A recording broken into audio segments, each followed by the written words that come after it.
Nobody's requested this topic. Strange, isn't it? And it's a topic that we can easily bypass, and we can just focus on all of the blessings, and we can focus on God answering prayer and all of that, which is all absolutely true, 100%. But what do we do with suffering? Because the reality is that all of us, I would expect, have felt suffering at some stage. Is there anyone that hasn't? No one's got their hand up. So it could be physical suffering, could be financial suffering, could be the suffering of mistreatment by other people.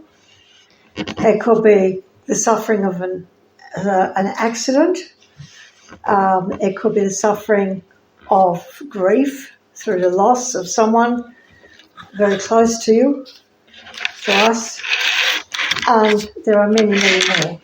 So can we have the first PowerPoint, please, Dave? So we've got some different kinds of suffering here and some different causes of suffering when we get the slide up. Here it is. This is not going to be an absolutely 100% full coverage of every aspect of suffering. Otherwise, we will be here for a very, very long time. These are some points about suffering and some examples.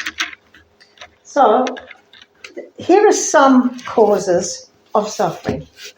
And so I've got one from Deuteronomy, the end of Deuteronomy chapter 5. And that is from our own sin. And but not all suffering is from our own sin. Some is, it's our own fault. We do stupid things. And then there are consequences. So I'm just going to read Deuteronomy 5, verses 32 and 33. When God gave the Ten Commandments and the other laws, etc., he said, be careful to do what the Lord your God, Moses said, be careful to do what the Lord your God has commanded you. Do not turn aside to the right or the left. Walk in all of the ways that the Lord your God has commanded you. Why? So that you may live and prosper and prolong your days in the land that you'll possess. There's purpose in it. In other words, if you do the right thing, then there's a blessing. It's going to be good for you as well as all good for the people around you. So, these guidelines that God has given us are not just to be mean and nasty and horrible as some people have thought, but so that our lives might go well, okay? That's only one kind of suffering. We have to be very careful that we don't blame people for doing the wrong thing if the suffering's in fact not caused by their own sin. Okay, the second category I've got here is the sin of somebody else against us. We all know that can be physical injury, and we suffer. They punch us. Who gets the bruises? I do, not them. It can be verbal. It can be all kinds of ways. So let's look in 1 Peter chapter 2, verses 19 and 20. And the writer here, Peter, is talking about different kinds of suffering, and some of which is unjust. So 19.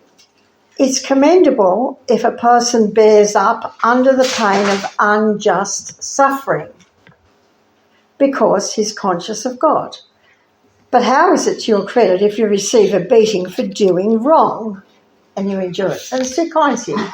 So you might get disciplined or something because you've been the one who sinned. Okay, you suffer something. And as kids, you might have, back when I was a child, we were children, you might have got the stick or you might have got some other sort of punishment. Okay, but, that's not anything to complain about because you deserved it. However, sometimes it's unjust suffering because it's somebody else's fault. And I think that really stings. because, we know inside us, even as children, this is not right. This is this person's fault. It's not my fault. And it's very, very difficult in that sort of situation. Okay, the third category has got nothing to do with personal sin. It's simply that we are humans on this earth and we have weaknesses. At least I do. And it says here, from here, our own vulnerabilities could be sickness, tiredness. If you keep on getting tired and tired and tired and tired and you can't sleep, that's suffering too. Pain. And sometimes we don't know where that pain's come from, and you don't always know where it is. But we are human. So let's look at John 11, verses 33 to 35.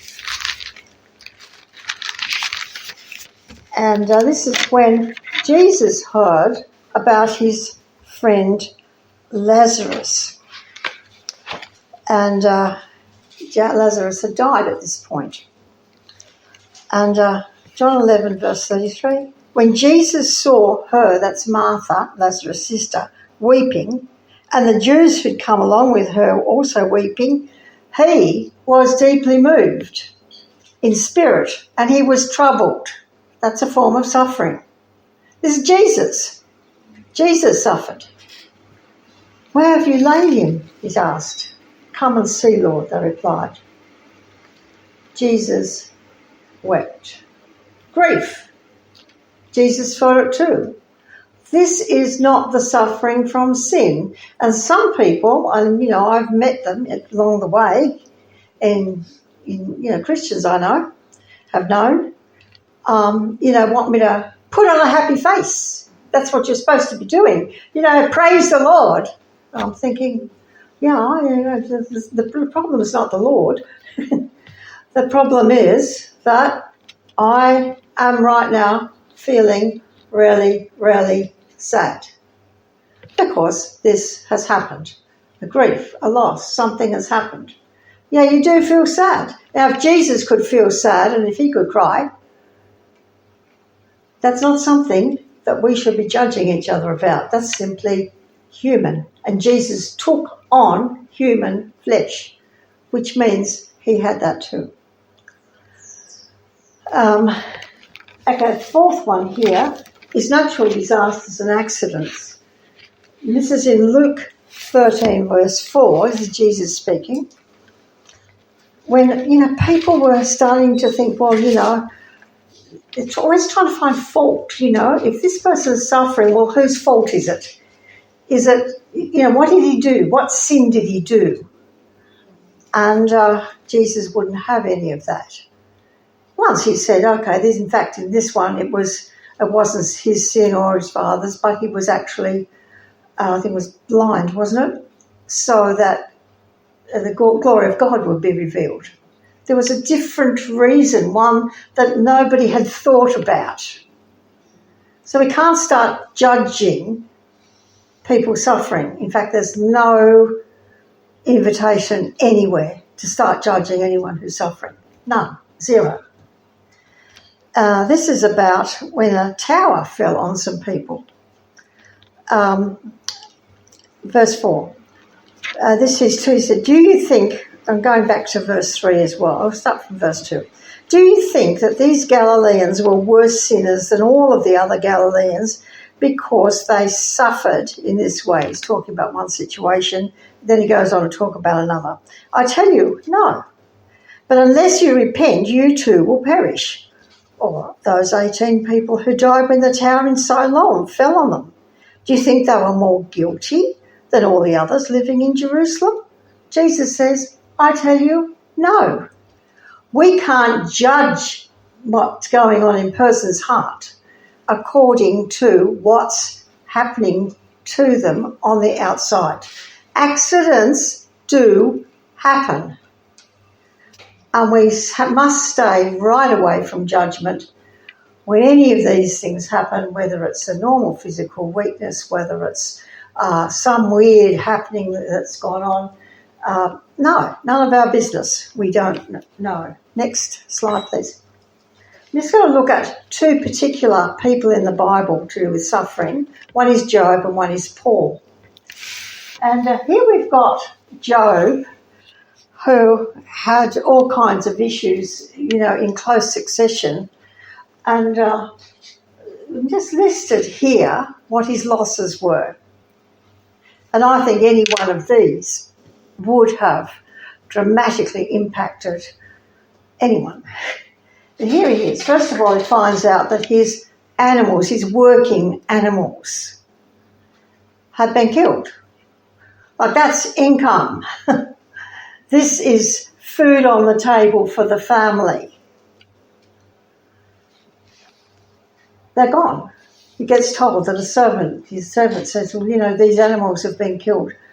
And the other servants have also been killed. And he said, I just escaped, I'm the only one. And then the next day was a different category of animals. The next day is another category of animals. So, there's sheep and donkeys and camels and whatever else. He was a very rich man. And in the end, he had nothing. His income and source of reason for being able to produce the income was gone. Total financial losses, and I can't think of the word that I wanted. So he lost the animals, the servants, and income. And then he hears his children were all together at a party, and what happened? They all died. He lost all his adult children. Now, I don't know anything about grandchildren in here, it doesn't say, but his children all died. Now, so far we're up to 1, 2, 3, 4 losses. One of those would have knocked me out, I think. And then he ends up with these sores all on his skin, which would have made it incredibly difficult to sit down, to rest anywhere. Would he be able to go inside his house? No.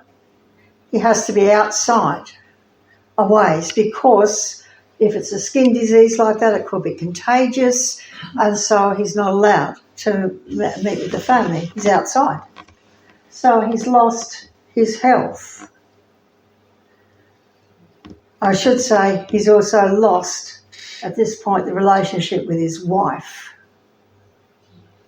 She's not on the same page, and she is, I can understand, she is absolutely distraught because they're her kids and her income as well. And then people misunderstand, because the first thing they want to do is blame him for his suffering. His reputation just is torn into shreds. And he hasn't done anything. He doesn't know what he's done. And then the next one, please.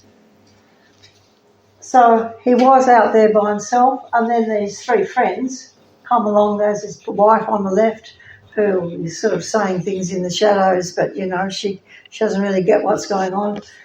And, he cries out. But these guys here, and then there's a 4th guy that comes a bit later, but they're all on the same track. They basically just accuse and accuse and accuse and accuse for 37 chapters. And they just keep saying things like, well, really in your heart, Job, you must have had lustful thoughts towards women. And he's examining himself, and he said, well, no, I've been really, really, really vigilant about that, because I know that's wrong and I'm not doing that. And you've mistreated the poor, and he thinks about it, and he says, no, I haven't done that. I've been very careful to give to the poor. He's a rich man, so he's been a giving man. And so they go on with this list. And it's all fictitious. And he thinks about it, and it doesn't apply. And so in the end, God shows up. And in the end, God says to these guys here, you need to go to Job, because he is the one to pray for you. Because all through this business, Job has been praying as well. He's been talking to God as well as to these people. These people here never pray. They just assume they know, as if they're God. And that's how we can be with people when we see something bad happen. We assume we're God. We assume that we know. We assume that we can put together why they're going through this terrible time. Most of the time we have no idea. At the beginning of the Job, we get a little scene with God and Satan talking, da-da-da-da. But it doesn't explain anything. We're not supposed to be looking at that because actually that's in the heavenly realms. That's too hard for us to really get our heads around. And so in the end, God says the only one who's spoken the truth is Job. And there's no rebuke for Job. A lot of people want there to be a rebuke for Job, and they pretend there is, and so they make up things and everything. But actually, if you look in the book, there is no rebuke for Job. Job does bow down before God, and he says, I repent in dust and ashes. It's a symbol of him saying, look, I don't know what's going on here. Nobody knows what's going on, in fact. He's willing to bow down before the King of Kings. And these guys here have to bring great big, huge, absolutely massive numbers of animals for sacrifices and so forth. And it's an apology. The next one. And in the middle of all of this at the beginning, near the beginning, Job chapter 2, verse 10, Job says to his wife and to others around him, he says, shall we accept good from God and not trouble? Sometimes we think that because we're Christians, we won't accept anything difficult because, that's all wrong, we just reject it, da-da-da-da-da. Well, what if God actually wants to bring something good through it? We don't always think of that. We just assume this feels bad, therefore I don't want it, therefore God wouldn't want it, and so, stand against it, all of the rest. But that might not be God's purpose. God might actually want to achieve something good through the suffering. And here, if I take this, in Romans, Job didn't know Romans, but the principle is the same. We know that in all things God works for the good of those who love him, who have been called according to his purpose. Even in that story of Job, we see something good come out of it. It probably wasn't what Job expected or any of his friends expected or anything like that. Yes, he got more kids and all of the rest, but they can never really replace the kids that you lost. They're not the same. That's all good. He got animals and all of that. He got wealth back. But what was the good that came out? The good that came out was that these arrogant friends actually bow before God. These arrogant friends realised that they weren't the King of Kings, that they didn't know everything. These arrogant friends came to apologise to Job, and they came to listen and learn. And that would have changed their whole way of thinking about God and how you relate to each other. And so you get to the end of the story and you think, well, what was this all about? I don't claim to know everything about it, but if we can learn something like that, that's actually a big thing to learn. So the next one, please. This is the Apostle Paul. So we're going to go to 2 Corinthians, which has a lot about the Apostle Paul's sufferings. But we're just going to read a little bit. 2 Corinthians chapter 6, verses 3 to 10. And they're very different kinds of sufferings from the ones that Job went through.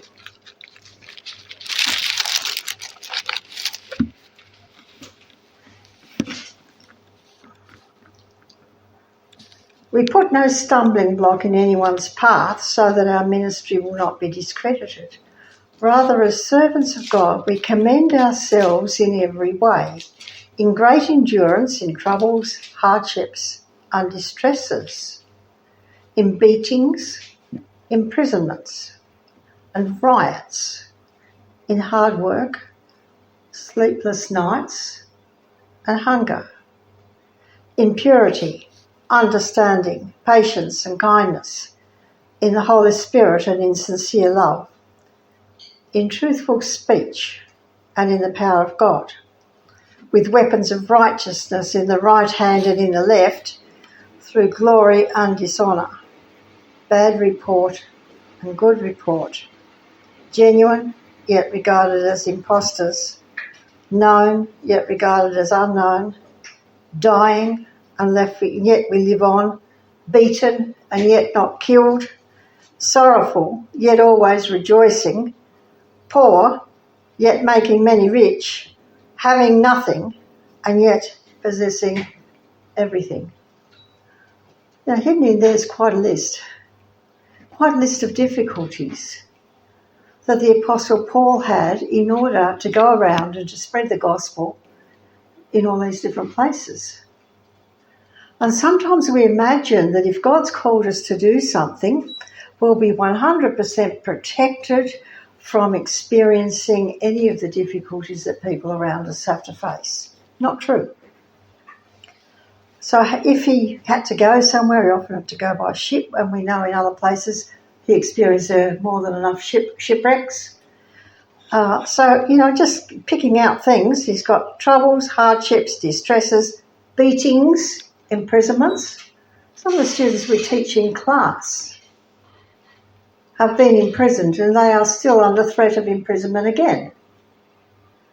So people who are called to be able to tell others of Christ, which is good news, do put themselves at risk.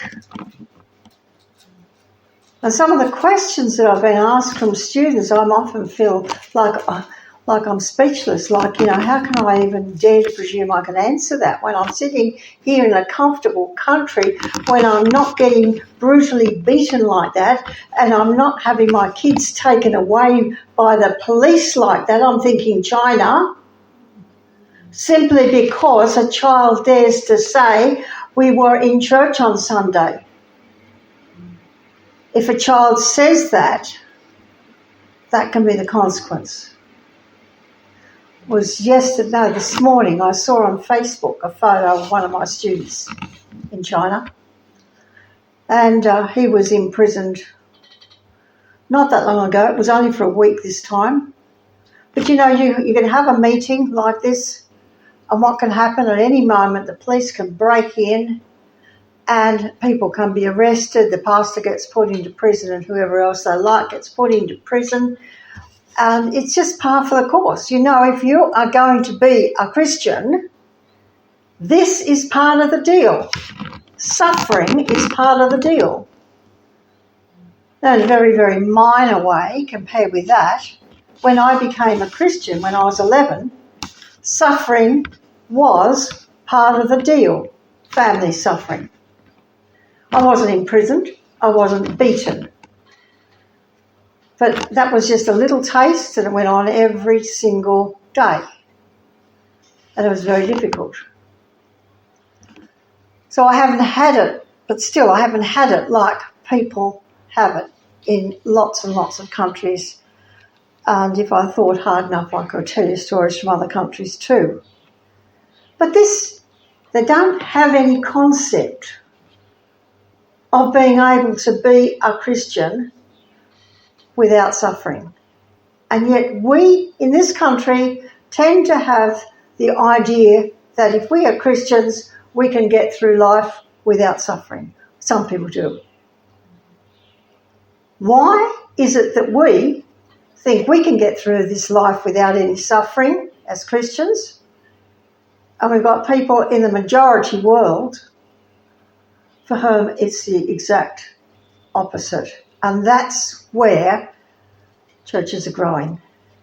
That's where the numbers of Christians are increasing enormously still.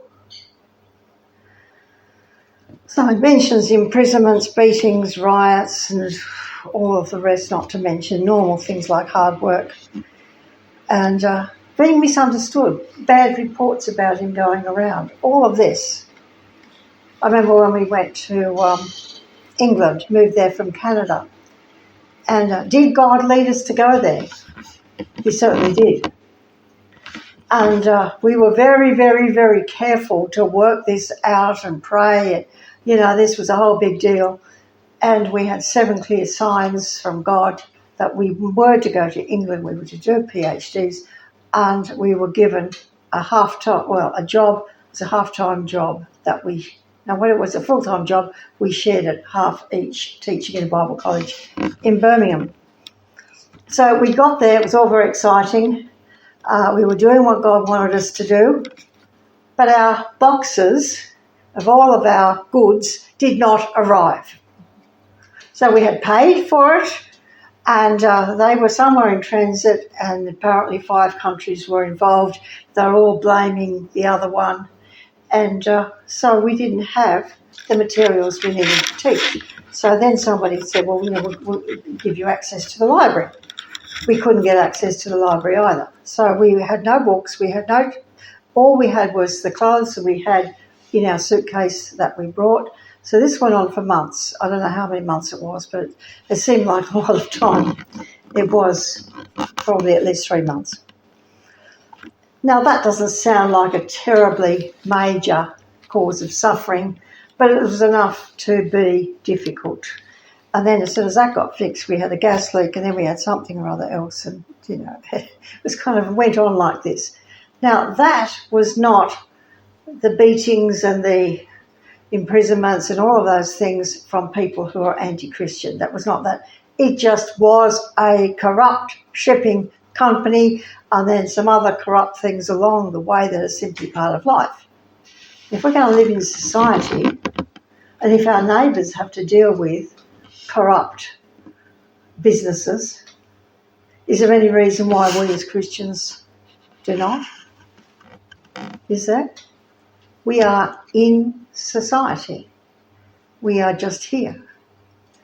That's really what it amounted to. So there is Paul in the midst of all of this. And I've just got one key verse. As sorrowful, I'm sure he was really, really sad and affected by it, yet always rejoicing. He could look higher. As poor, yet making many rich. He was still able to do what he came to do, having nothing and yet possessing all things. He had his priorities right. Next one. Now, is there any purpose in this? We find out in 2 Corinthians chapter 1, verses 3 and 4. Praise be to the God and Father of our Lord Jesus Christ, the Father of compassion and the God of all comfort, who comforts us in all our troubles, so that we can comfort those in any trouble with the comfort we ourselves have received from God. That's a really important verse. And then we think about the sufferings of Christ in this as well. He suffered. He willingly suffered. Why? Because good would come. Salvation would come across the whole world. But here, with the times when we feel isolated, when we go through our suffering, and then we finally receive some comfort from God in some form, what's it for?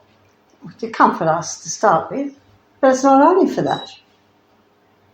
It's that we might pass on comfort to other people who are suffering. Otherwise, it's a very selfish kind of religion, isn't it? This is to be giving. And how do we learn compassion? I would say it is either only or primarily through suffering.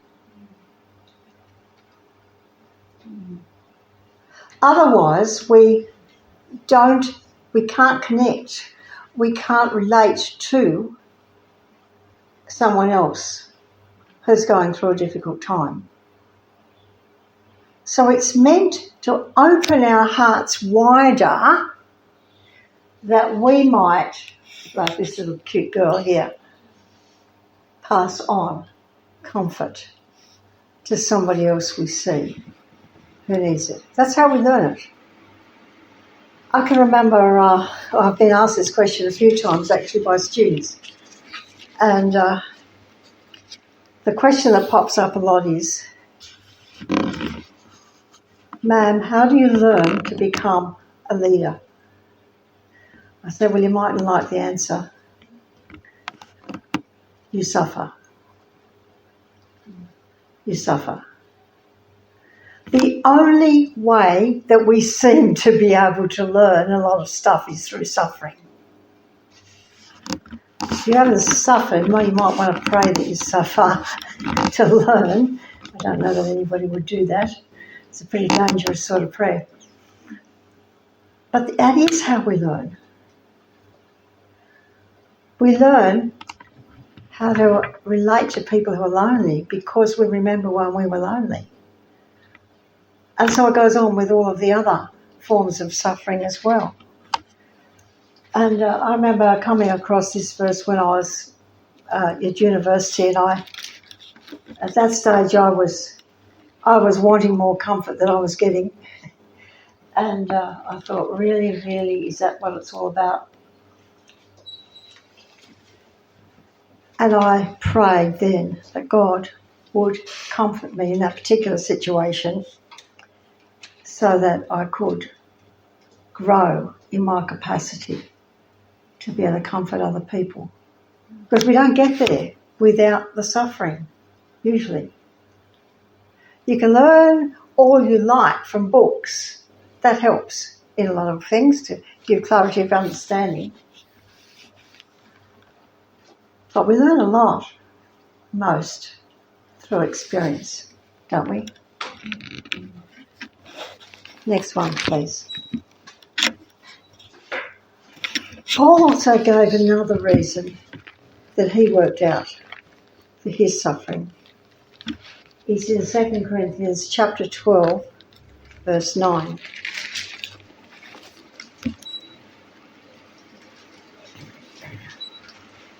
This is when he had his thorn in the flesh, whatever it was, probably to do with his eyesight problem. I'll read from verse 8. 3 times I pleaded with the Lord to take it away from me. I mean, we don't like suffering. It's quite legitimate to ask for God to take it away. But he might not take it away till you've learnt what you have to learn first. I'll read verse 9. But he said to me, my grace is sufficient for you, for my power is made perfect in weakness. Paul says, therefore I will boast all the more gladly about my weakness, so that Christ's power may rest on me. This is why, for Christ's sake, I delight in weaknesses, in insults, hardships, persecutions, difficulties. For when I am weak, then I am strong. So why did he need it? He needed the suffering to keep him from becoming conceited, especially if you're doing a fantastically good job. We've all got a tendency to be conceited. He needed suffering to remind him of his own weaknesses. Now, we probably, as we get older, we kind of get reminded of our own weaknesses a bit more often. But we do need to be reminded of our own weaknesses. You know, I am not the world's answer to everything.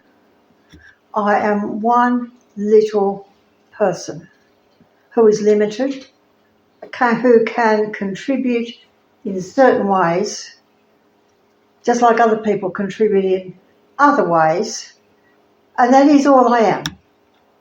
No more, no less.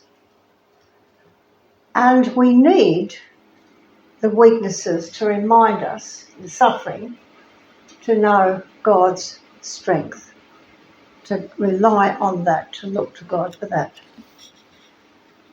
So that's all part of God bringing good out of suffering. Suffering feels bad, but the end result does not have to be bad. And I did read this week, I just happened to come from somewhere, this little saying, don't waste your suffering. That's it.